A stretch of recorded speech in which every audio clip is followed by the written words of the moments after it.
Back in 2008, we first broadcast these pictures. Amateur video showing some of about 200 houses being demolished in a village in a remote part of the Philippines island of Luzon. The residents were being moved to make way for a new gold mine, operated by the Australian firm Oceana Gold, which is now the subject of unprecedented action at the highest level of the Philippines government. The Philippine National Police participated in the demolition efforts and therefore violated their own procedures of protecting the people. This is the first time, this is the first case that the Commission on Human Rights has issued a statement. The company rode roughshod over the rights of affected populations. They got security forces involved, they evicted populations from their land, they made it more difficult for people to have proper food security. It was a whole combination of factors which demonstrated a flagrant disregard for the rights of the affected populations. The mining company has said it reached agreements with many of the residents before it started the demolition process. But those agreements are being questioned. In some cases, like that of this woman, compensation was negotiated. But here she accuses a mine representative of not honouring the deal.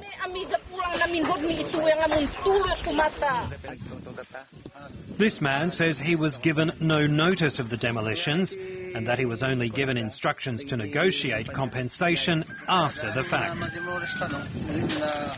So the Australian company said, no, we already have some voluntary agreements with some 75% of them. Problem is, they first demolished the houses and then started, getting these people to accept little things. If you've got nothing, if you don't have a home, you don't have a place to stay in, you'll be forced to accept anything that is given you. From her office in the capital, Manila, Loretta Rosales manages her country's largest and most powerful human rights body, the Commission on Human Rights of the Philippines. The Commission's mandate is enshrined in the country's constitution. So when Loretta Rosales raises objections, the Philippines government is compelled to listen. And in the case of Oceana Gold, those objections are loud and profound. The local mayor of Kasibu and the barangay captain, this is the village head of the village called Didipio, were part of those people whose homes were demolished and actually hurt and violated. So you're now talking about local government officials and their positions against the Australian company's entry were just totally ignored. The Commission has now written to the Philippines president asking him to effectively revoke the company's right to mine. It's asking the government to not only look at the home demolitions, but the threat to things like the water supply, access to education and food in the area, and even illegal roadblocks. Ronald Gregorio, who, as an activist based at the Legal Rights and Natural Resource Centre, has been representing the affected residents for years.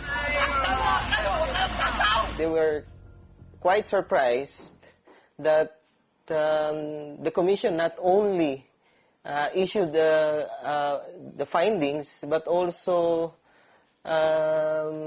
take a greater step of recommending to the President of the Philippines to revoke the mining permit of Oceana Gold. And this is very important in a sense that the Commission on Human Rights is a constitutionally mandated body. The management of Oceana Gold, which operates from the 5th floor of this building, declined our invitation to be interviewed.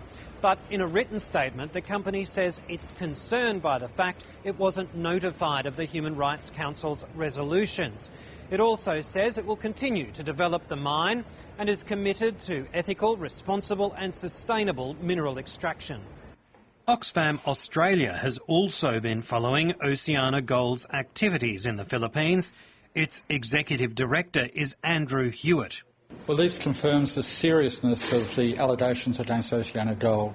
These allegations have been well documented over many years. They've demonstrated a flagrant disregard for the rights of affected populations.